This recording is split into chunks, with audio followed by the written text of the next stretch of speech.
ابو سعید رضی اللہ عنہ سے روایت ہے کہ وہ رسول اللہ صلی اللہ علیہ وسلم کے پاس آئے، آپ بخار میں مبتلا تھے، تو انہوں نے اپنا ہاتھ آپ کی چادر پہ رکھا، کہا ہے اللہ کے رسول آپ کا بخار تو بہت سخت ہے۔ آپ نے فرمایا بے شک ہمارا حال اسی طرح ہوتا ہے، ہم پر آزمائش زیادہ سخت ہوتی ہے اور ہمارا اجر بھی زیادہ ہوتا ہے، یعنی جس کی آزمائش بڑی اس کا اجر بھی بڑا، جس کی تکلیف زیادہ اس کا ثواب بھی زیادہ۔ پھر انہوں نے پوچھا اے اللہ کے رسول لوگوں میں آزمائش کے لحاظ سے سخت کون ہوتا ہے؟ آپ نے فرمایا انبیاء۔ کہا پھر کون؟ آپ نے فرمایا علماء۔ کہا پھر کون؟ فرمایا نیک لوگ۔ اب ہونا تو یہ چاہیے تھا کہ جو نیک لوگ ہوں، یا عام طور پر لوگ یہی سمجھتے ہیں کہ اگر ہم نیک کام کر رہے ہیں، عبادت کر رہے ہیں، تو پھر ہماری زندگی میں تو کوئی مشکل نہیں ہونی چاہیے۔ نہیں، مشکلیں ہوتی ہیں ان کی زندگی میں، لیکن وہ برداشت کر کے خوشحال ہوتے ہیں، وہ دل سے خوش راضی رہتے ہیں، اور وہ سمجھتے ہیں کہ ہر لمحہ ہمارا اجر بڑھتا چلا جا رہا ہے، لہٰذا یہ چیز ان کو اطمینان دیتی ہے، اور وہ اس پریشانی پہ پریشان نہیں رہتے ہر وقت، بلکہ اللہ سبحانہ تعالیٰ کی طرف رجوع کرتے ہیں۔ نبی صلی اللہ علیہ وسلم نے یہ بھی فرمایا کہ ان کو یعنی نیک لوگوں کو بعض اوقات ایسی تکلیفیں آتی ہیں، کچھ لوگ آزمائش پر بھی خوش ہوتے ہیں بنسبت اس شخص کے جو کچھ دیے جانے پر خوش ہوتا ہے۔ یعنی عام لوگوں کا حال کیا ہوتا ہے کہ جب ان کو کچھ دیا جاتا ہے تو وہ خوش ہوتے ہیں، لیکن انبیاء اور نیک لوگ جب ان پر کوئی تکلیف آتی ہے تو خوش ہوتے ہیں، وہ سوچتے ہیں کہ ہمارے رب نے اس کام کے لیے چنا۔ اب رب کی بڑی حکمتیں ہوتی ہیں، وہ کسی پر اس کی وسعت سے بڑھ کے بوجھ نہیں ڈالتا۔ لا یکلف اللہ نفسا الا وسعها، اللہ کسی جان پر اس کی ہمت وسعت سے بڑھ کے بوجھ نہیں ڈالتا۔ لہا ما کسبت وعلیہا ما اکتسبت۔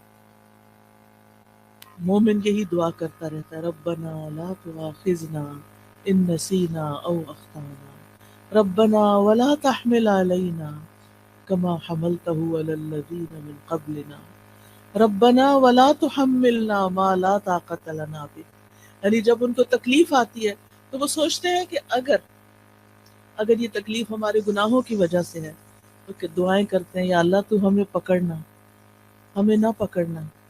اگر ہم بھول گئے یا ہم نے کوئی غلطی کر لی ہے تو اس پر ہماری پکڑ نہ کر، اللہ ہم پہ وہ بوجھ نہ ڈال جو ہم سے پہلے لوگوں پہ ڈالے گئے، اللہ ہمیں وہ بوجھ نہ اٹھوا جس کے اٹھانے کی ہم میں طاقت نہیں، جس کی ہم ہمت نہیں رکھتے، یا اللہ اس تکلیف کو اتنا نہ بڑھا دینا کہ ہم اسے برداشت نہ کر سکیں۔ لہٰذا وہ اللہ تعالیٰ کی طرف رجوع کرتے رہتے ہیں اور کہتے ہیں وَلَا تُحَمِّلْنَا مَا لَا طَاقَةَ لَنَا بِهِ وَاعْفُ عَنَّا، ہمیں معاف کر دیجئے، وَاغْفِرْ لَنَا، ہمیں بخش دیجئے، وَارْحَمْنَا، ہم پہ رحم فرمائیے،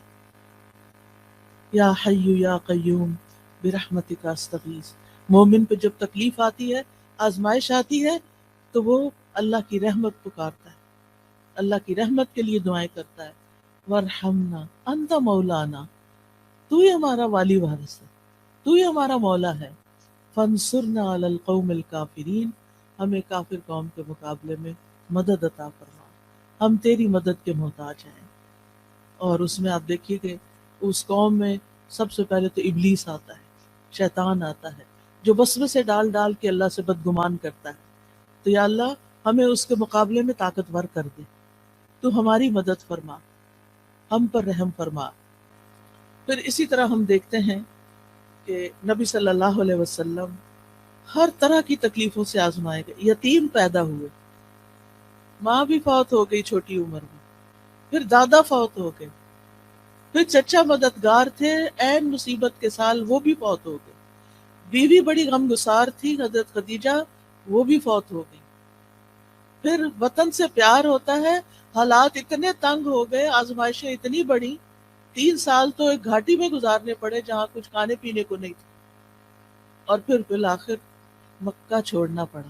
چھوڑتے ہوئے کہا ہے مکہ تو مجھے سب سے پیارا ہے، اگر تیرے رہنے والے مجھے یہاں سے نہ نکالتے میں کبھی نہ جاتا یہاں سے۔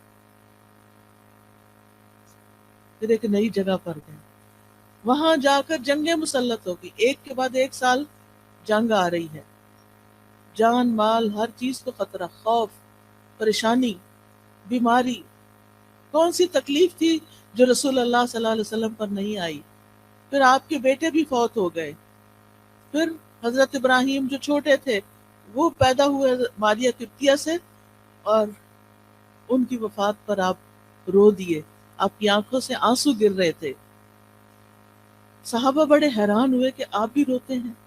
آپ نے فرمایا ان العین تدمع والقلب والقلب يحزن ولا نقول الا ما يرضى ربنا وانا بفراقك یا ابراہیم لمحزونون۔ آنکھیں روتی ہیں، دل غمگین ہوتا ہے، اور ہم وہی بات کہتے ہیں جس سے ہمارا رب راضی ہوتا ہے۔ دل میں غم ہے، آنکھوں میں آنسو ہیں، یہ منع نہیں ہے، یہ ہوگا،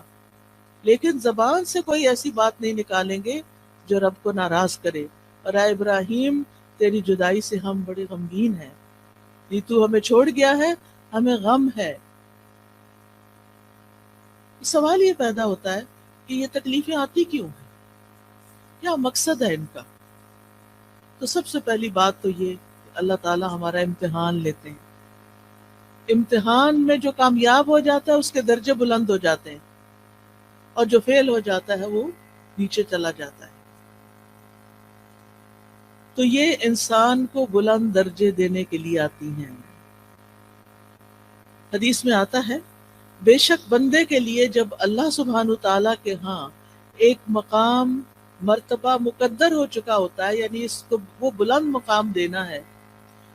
لیکن وہ بندہ اپنے اعمال کی بنا پر اس تک نہیں پہنچ سکتا، یعنی عمل اس کے کم ہے، درجہ اللہ کے ہاں بڑا لکھا ہوا ہے کہ اس کو یہاں تک پہنچنا ہے، تو اللہ تعالیٰ اسے اس کے اپنے جسم میں یا مال میں یا اولاد کی آزمائش میں ڈال دیتا ہے، کیونکہ اللہ نے اس کو بلند درجہ دینا ہوتا ہے۔ اب انسان سوچتا ہے کہ اور لوگ تو مزے سے جی رہے ہیں، ان کو تو کوئی تکلیف نہیں، وہ تو آرام سے چل لیتے ہیں، مجھے ہی کیوں تکلیف ہے، سب کی اولاد اتنی صحت مند ہے، میرا بچہ کیوں بیمار ہے، سب کے شوہر اتنے اچھے سلوک کرتے ہیں، میرا شوہر مجھے کیوں نہیں پوچھتا۔ یہ دراصل آپ کا امتحان ہے، آپ اس تکلیف سے گزر رہی ہیں،